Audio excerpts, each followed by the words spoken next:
British advanced pain clinic, నొప్పి మాయం, surgery దూరం. For appointments 9155515563. బిగ్ బ్రేకింగ్ ఇది.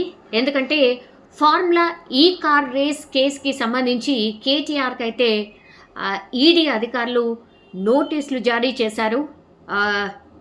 జనవరి 7వ తేదీన అంటే 2025 జనవరి 7వ తేదీన విచారణకు హాజరు కావాలంటూ నోటీసుల్లో పేర్కొనడం జరిగింది.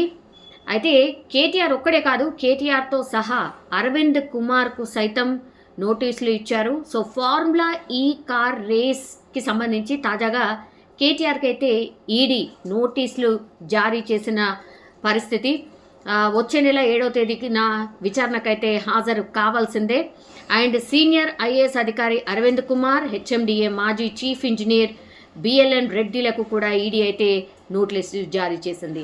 అయితే వీళ్ళిద్దరిని మాత్రం జనవరి 2, 3 తేదీల్లో విచారణకు రావాలని నోటీసుల్లో పేర్కొన్న పరిస్థితి. ఫార్ములా ఈ కార్ రేస్ కేసును ఏసీబీ ఎఫ్ఐఆర్ ఆధారంగా అయితే పిఎంఎల్ఏ కింద ఈడీ విచారణ జరుపుతోంది. సో ఫెమా నిబంధనలు ఉల్లంఘించినట్టు ఈడీ అధికారులు అయితే గుర్తించిన పరిస్థితి కనిపిస్తోంది. 55 కోట్ల నగదు బదిలీ కావచ్చు, ఆర్థిక పరమైనటువంటి అవకతవకలు జరిగినట్టు ఈడీ అధికారులు అయితే భావిస్తున్నారు. అందులో భాగంగానే కేటీఆర్కు అండ్ ఇద్దరు అధికారులకైతే నోటీసులు జారీ చేశారు. అయితే కేటీఆర్ తెలంగాణ హైకోర్టును ఆశ్రయించారు ఇదే కేసుకి సంబంధించి. తనపై ఏసీబీ నమోదు చేసినటువంటి కేసులు కొట్టేయాలని కోరారు. ఈ నెల 21న హైకోర్టులో క్వాష్ పిటిషన్ కూడా దాఖలు చేశారు కేటీఆర్. అయితే ఆ పిటిషన్పై ఇప్పటికే విచారణ చేపట్టింది ధర్మాసనం. అండ్ కేటీఆర్ను ఈ నెల 30 వరకు కూడా అరెస్టు చేయకూడదని ఆదేశాలు కూడా జారీ చేసింది. అంటే రేపటి వరకు అరెస్టు చేయకూడదు అని. సో ఈ కేసులో విచారణను కొనసాగించవచ్చని హైకోర్టు పేర్కొంటూ కౌంటర్ దాఖలు చేయాలని అయితే ఏసీబీ అండ్ పురపాలక శాఖ కార్యదర్శి దానకిషోర్లకైతే నోటీసులు జారీ చేసింది. సో ఈ క్రమంలోనే నిన్న కేటీఆర్ క్వాష్ పిటిషన్పై మరోసారి విచారణ జరిపింది హైకోర్టు.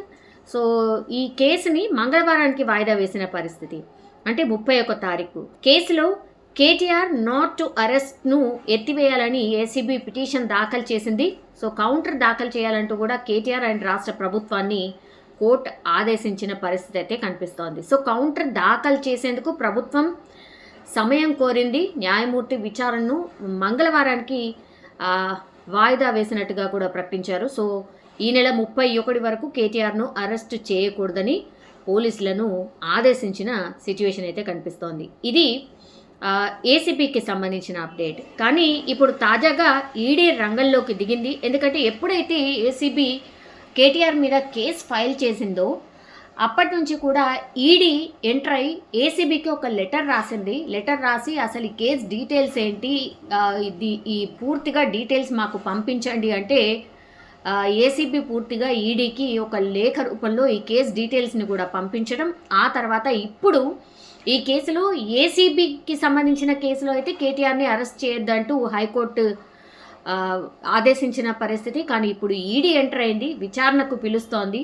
2-3 తేదీల్లో అధికారులను, 7వ తేదీన కేటీఆర్ని అయితే విచారణకు పిలిచిన నేపథ్యంలో ఇప్పుడు ఏం జరగచ్చు? మరి ఏసీబీ కేసులో ఒకవేళ కేటీఆర్ని అరెస్ట్ చేయొద్దంటూ కోర్టు ఆదేశాలు జారీ చేసినా మరి 7వ తారీఖున ఈడీ విచారణకు హాజరు కావాలంటూ కేటీఆర్ని కోరిన నేపథ్యంలో మరి ఏం జరగచ్చు? అండ్ 2-3 తారీఖుల్లో ఇప్పుడు కేసులో ఇన్వాల్వ్ అయినటువంటి ఈ ఆఫీసర్స్ ఎవరైతే ఉన్నారో అరవింద్ కుమార్ అండ్ బిఎల్ఎన్ రెడ్డిలు వాళ్ళేం చెప్పబోతున్నారు, ఆ తర్వాత విచారణకు కేటీఆర్ హాజరైన తర్వాత ఆయన ఏం చెప్పబోతున్నారు అనేది చూడాల్సింది.